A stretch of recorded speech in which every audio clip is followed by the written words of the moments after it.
C'est une question que de nombreux parents se posent, à juste titre, concernant leurs enfants à l'approche de la rentrée, au moment aussi où il faut établir une déclaration de revenus quand un enfant part étudier à l'étranger, parfois plusieurs mois, parfois pour plusieurs années.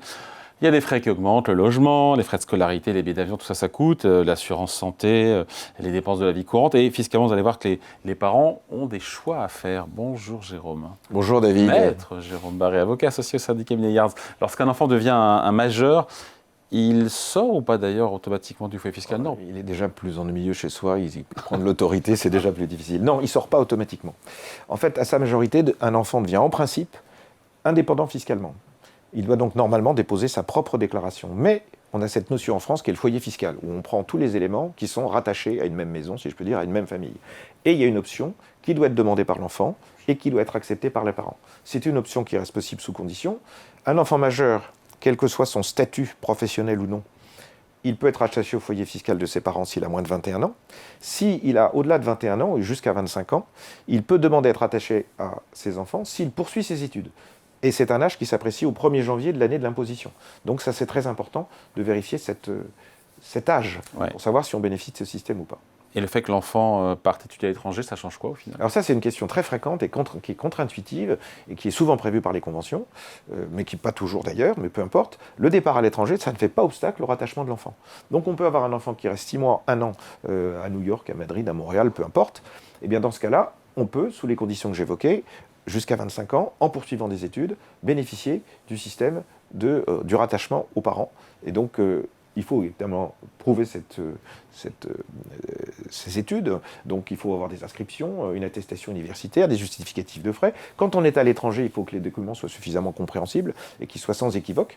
Et en cas de demande à l'administration, parce que c'est une demande que l'on fait volontairement ou qu'on stipule dans la déclaration, mais on n'en fournit pas forcément les justificatifs. Quand l'administration demande les justificatifs, bien, il faut lui fournir. Il ne suffit pas de dire « mon fils fait » ou « ma fille fait ça ».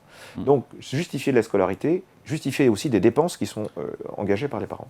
L'intérêt pour les parents de rattacher un enfant étudiant à leur foyer fiscal, l'intérêt c'est le quotient familial. Exactement, c'est de pouvoir se rattacher au quotient familial. C'est là où il faut calculer, parce qu'on va donc augmenter le nombre de parts ou de demi-parts, et on va donc diminuer l'impôt des parents, ce qui est normal, puisque ces enfants nous coûtent finalement. Et parfois même au-delà des 25 ans.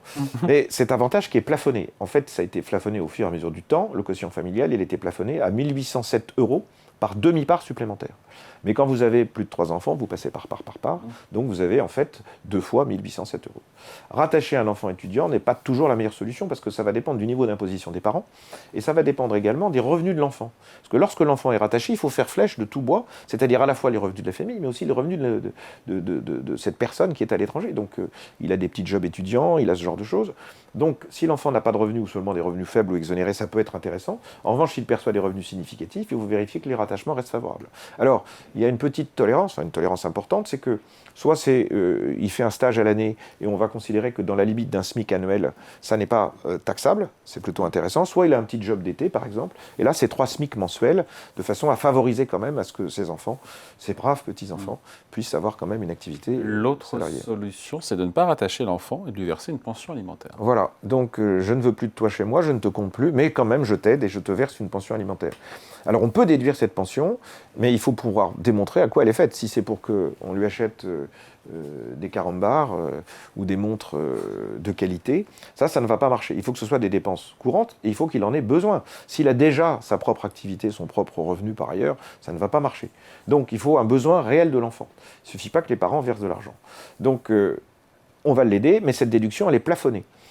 Les parents ne peuvent pas déduire au-delà d'une certaine limite, qui n'est pas négligeable, puisque la pension alimentaire déductible, elle est plafonnée à 6 855 par enfant majeur, et cette pension, elle est déductible chez les parents, mais à ce moment-là, elle va être taxable chez l'intéressé. Alors effectivement, s'il est à l'étranger et que ça n'est pas taxable, ça peut être intéressant, parce qu'on le déduira là, mais ça c'est rare.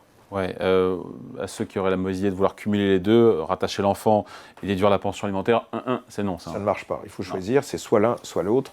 Et c'est un choix qui peut être fait chaque année, qui peut changer tous les ans jusqu'à la fin de la date d'exploitation, si je peux faire. On finit juste, si l'enfant perçoit des revenus à l'étranger, parce qu'il est en stage, parce qu'il a un job étudiant, ça change quoi? Alors donc certains revenus vont pouvoir être exonérés, même si c'est à l'étranger. mais sous condition. Donc les revenus d'un job étudiant, c'est bénéficier d'une exonération dans la limite de 5 405. Ouais. Les indemnités de stage ou de rémunération d'apprentissage, là encore, il faut bien que ce soit des stages qui soient faits, coordonnés, et que ça soit justifié par un stage. Il ne suffit pas de dire je vais faire un stage chez le copain de mon père, il faut que l'université ou l'école considère que c'est bien un stage qui est validant pour elle. Et donc ces indemnités de stage, elles bénéficient d'une exonération dans la limite de 21 622, ce qui n'est vraiment pas négligeable, mais il ne faut pas en déduire que tous les étudiants en sont automatiquement exonérés. Il faut regarder la nature du revenu, son montant et le pays dans lequel il est perçu, et la situation fiscale de l'enfant. Voilà, on ne fait pas n'importe quoi, on analyse, on réfléchit, on opte pour la bonne stratégie. On essaie de ne pas faire n'importe quoi, David. Oui. Explication signée Maître Jérôme Barré, avocat associé au sein du cabinet Yards. Merci Jérôme. Merci David.